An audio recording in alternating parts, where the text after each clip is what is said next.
3 o'clock, good to have you. Championship weekend in the books. We all watch the games. And look, we've got a lot more to do, and I do want to get into Kansas City and Cincinnati specifically because Rico's game was not a game. That was nonsense. But I have a question for Lion fans. Look, when you sit back and you watch these games, and I know I do it with my team, and I do it with yours because it's what we do for a living. When you watch these games, what was the one thing you walked away convinced of from championship weekend? You know, for instance, I can say for me, I am convinced that the Lions must continue building the defensive line. And you got to tune out the noise from Gator regarding taking a corner at 6. I just can't. I can't do I can't do it with Scott. This idea that you don't want to take a D lineman at 6, it's outrageous.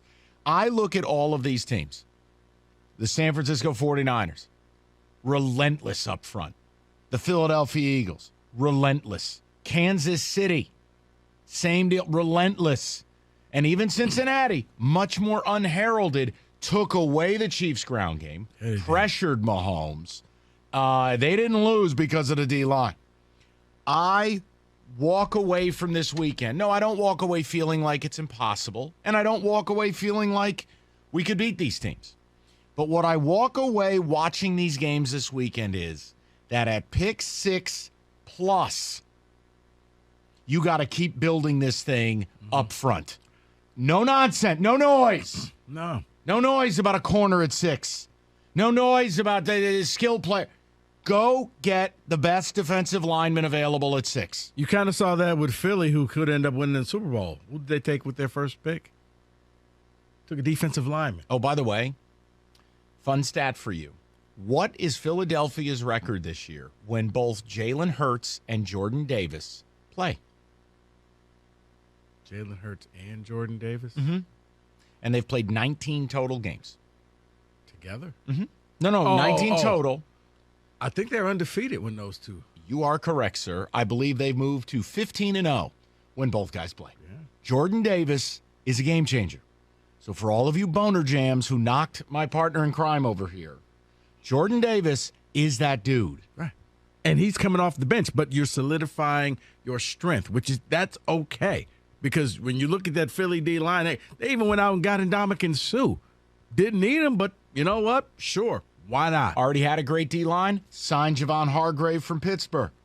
Already have a great D-line. Going to go out and draft Jordan Davis. Yeah. I want to know, and again, you don't have to walk away convinced of the same thing I am. But I want to know where you're at as a Lions fan when you watch these games. What did you walk away feeling like you learned, or feeling like, hey, I am convinced that the Lions must, ... I am convinced that the Lions must, and I know this is going to seem like recency bias, but if you really listen to this show, I've been harping on this for some years. You got to solidify the backup QB spot. Oh, God. Here's the thing, Mike. We talk about Minnesota all the time. And what do we say? No way in the world can they win 11 one-score games again, correct? I don't think that you can have your quarterback stay healthy for 17 games. That's just not happening in the NFL. So, yeah, if Goff had gone down at any point this year, I think the season would have been trash. You don't have anything. It's okay to go out, and I'm not going the full Cookies Costa route. Well, he's saying, you know what, you got to hope that Bryce Young falls you at 6. No. But what I am saying is it's okay to have a good quarterback as your backup. Because for some reason in this town, you're not allowed to. It's just a starting quarterback and then a bunch of construction workers.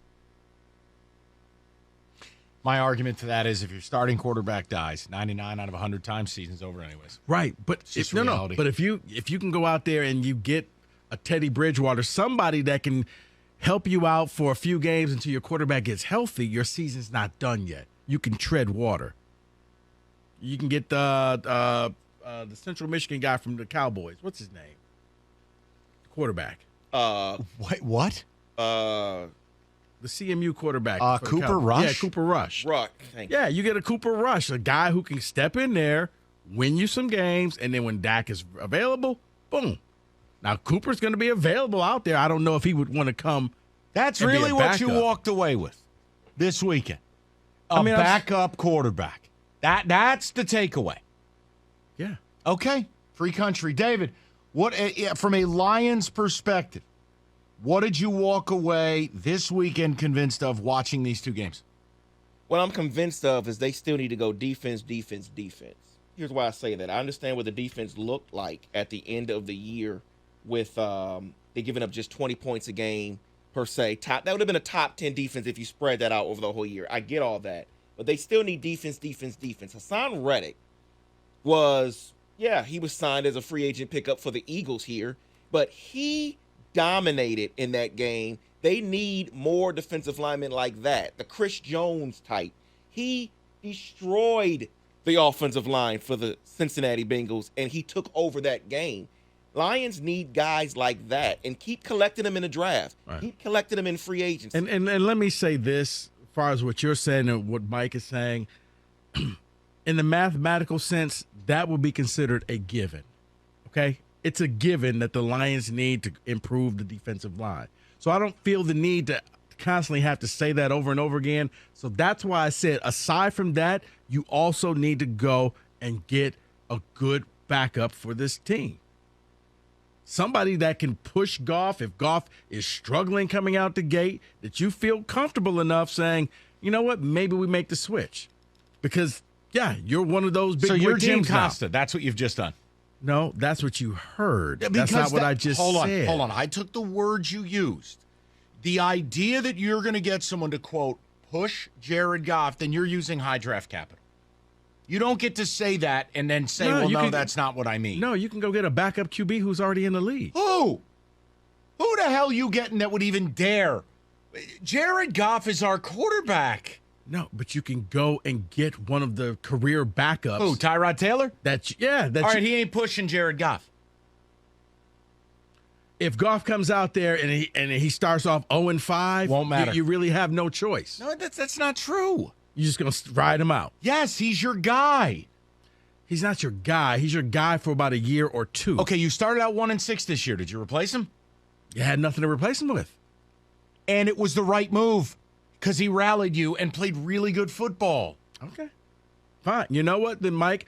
Be like every Detroiter. You don't need a backup QB. I'm speaking out of my whatever. I just think... No, apparently I'm crazy because I think, you know what? It would be nice if you actually had another QB on the roster, but heaven forbid, don't worry about it. All right, so the Eagles have Gardner Minshew, maybe the best backup in the league, right? Right. They don't win any of these games if Minshew plays. It doesn't matter. No, Mike, but when your quarterback goes down, you at least your seasons, you can hold the ship steady until they come back. All right, Rico's all in. He demands a backup QB. That's the takeaway from title weekend for him. As I stated, the defensive line is a given. At 6. Yes. We have to fight a campaign because everyone else at this station is pimping are you a talking about what to cornerback. do with the pick at 6, or are you talking in general? I'm talking free agency dollars and the pick at 6. Right. So I want to build a monstrous D-line. I've already said you go defensive lineman, corner with the 18th pick, unless you can get something with that 18th pick that you didn't know that was going to be available. But other than that, yes, at some point, shore up that spot. It's just the D-line has never been more important than maybe now in the NFL. You don't stop people.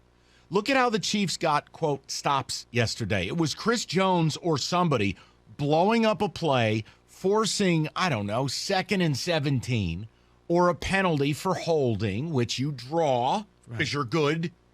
And it's like, but because the D lines are so good, they do knock out QBs. I mean, we got the hurt QB bowl. You got two guys that are gimpy. So yeah, I'm not saying with the number 6 pick go out and get a QB. Nah, but just acknowledge the fact that you're gonna need, if you're gonna be good, don't let that derail your season. Somebody get this man a backup QB. David, get the list. We'll get Rico whoever he wants it back. But at 6, it's on Brad Holmes. Okay. Find the best defensive guy out there. There's a zillion of these D linemen up there. Brisset, Murphy, Tyree Wilson, Will Anderson. I mean, there's a zillion of these guys. Pick the one you like. Yep. I don't want to hear any nonsense like, about a corner at 6. One that you like, one that fits. Yeah, because the problem is you picked the wrong corner, and yeah, you basically. No, the problem is corners are a dime a dozen. All right, unless you're going to find Sauce Gardner or Jalen Ramsey, let me help you. They're a dime a dozen. Right, but if you take Stingley ahead of Sauce, now you're like, oh, okay, what do we just do? It's a perfect example. I just don't believe in it. I just don't. Yeah, that's why I've said defensive line, because I'm not saying don't get a cornerback, but I would prefer that you trade for a veteran that you already know versus drafting one. David, I'm saying double down. Okay. The common denominator between the 4 teams who played for the right to go to the Super Bowl yesterday was game wreckers up front. Yeah. Multiply. Yeah. So don't give them time to throw. I would love to hear the argument to the contrary about what the priorities should be. Everyone's hung up on we need a corner. We need a corner. Do you know what makes your corners look good? A pass rush. Right there. Hey, Kansas City's secondary is made up of rookies, and they lost their best corner yesterday, L'Jarius Sneed. Lost him. All rookies back there, right? Mm-hmm. What made them good? Their front 4. And if you want to get a little expansive about it, you could say Willie Gay and quote, that dude kills people, Rico Beard, Nick Bolton. But the reality is that D-line is what gets it done. Yeah. It forced the interception when the ball got tipped late in the game. What makes the Bengals good? Yeah, okay, Mike Hilton at slot is nice. No one in America cares about Eli Apple other than the smack he talks. Their best corner died in the preseason. They do it with the front. The Eagles, the Niners, it's all there. So I just walk away convinced of what I've been talking about, which is don't take the cheese. Everybody's going to be selling you on sex appeal. No. Like if you told me right now, and I don't even have a list of free agents, Rico, but if you told me the Lions' biggest free agent expenditure was on a D lineman and they took a pass rusher at 6, I wouldn't say a word. No, because you can't have – it's like an offensive lineman. You can't have too many. That's depth. You want that because when guys go down, you keep the pressure going.